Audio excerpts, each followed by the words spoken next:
Slipknot are on tour in the UK at the moment, so they've obviously been doing some promo interviews, and they've been in the news for all sorts of stuff. Notably, the secret unreleased Slipknot album, which looks like it might be a thing. So, guitarist Jim Root recently spoke to Metal Hammer magazine about Look Outside Your Window. Now, for anyone who's not aware, Look Outside Your Window is kind of it's Slipknot, but not all of them. Way back in the mist of time when they were recording the 2008 album, All Hope Is Gone, some members of Slipknot, when they had some downtime, I think it's like 4 or 5 members of the band, recorded another album called Look Outside Your Window, with a bunch of tracks on there that they've described as being a bit more experimental, they describe it as having a very Radiohead kind of vibe, which, coming from members of Slipknot, sounds interesting.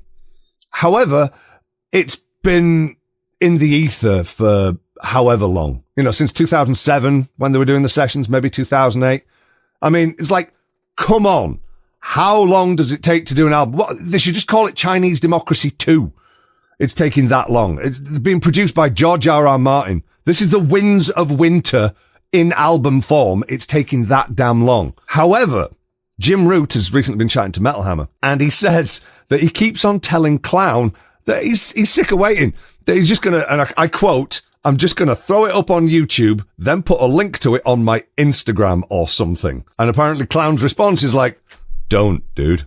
Just don't." But I mean, you could see the point. If you record an album that you think is really cool, and then, 14, 15 years later, it's still nowhere to be seen.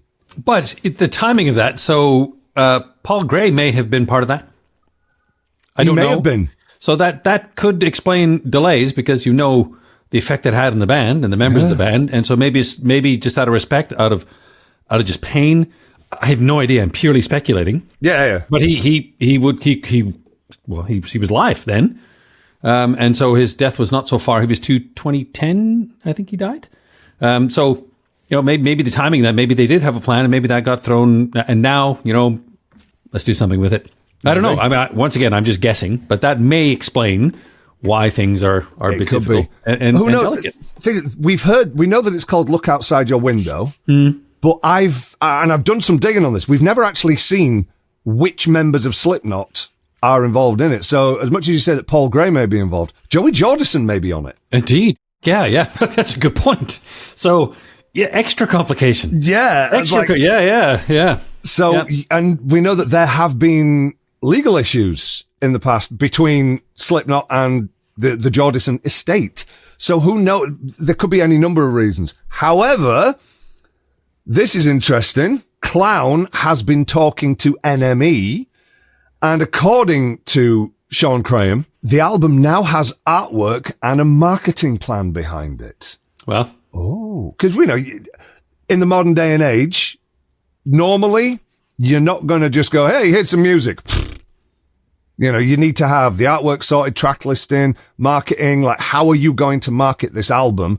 Are you going to do a surprise drop with the album all on one day, like Avenged Sevenfold did with the stage? Or are you going to tease it out and then do social media teases, then drop one track, then lead up to an album release? How are you going to do it? You have to have a plan for this kind of thing.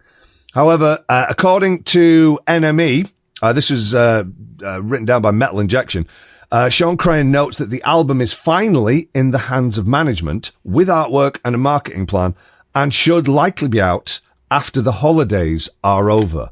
So it could even be that second quarter 2025, we get new Slipknot.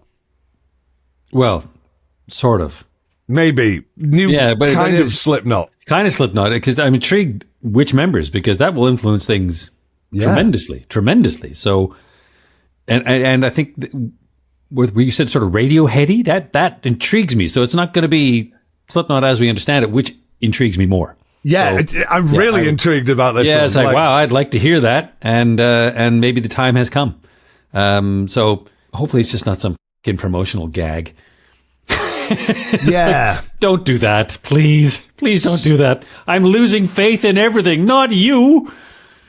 Anyway, we'll see. Yeah, so and the holidays in America finish, it's beginning of January, so... Yeah, so we think that it's Corey Taylor, Jim Root, Shawn Crahan, and DJ Sid Wilson on the album. But the whole band were together at the time. Mm-hmm. And, I obviously don't know they might have just been recording it in the next room while somebody was doing their Slipknot. Excuse me, guys. Where do they keep going? Joey Jordison's going... Like, those 4 guys keep going somewhere. What's going on? Yeah, so we're not 100% sure what's going to happen, but this would be fantastic to hear and to actually find out. And maybe 2025 is going to be the year for it. Fingers crossed, man. Yep. That would be... I'm intrigued. Primordial Radio.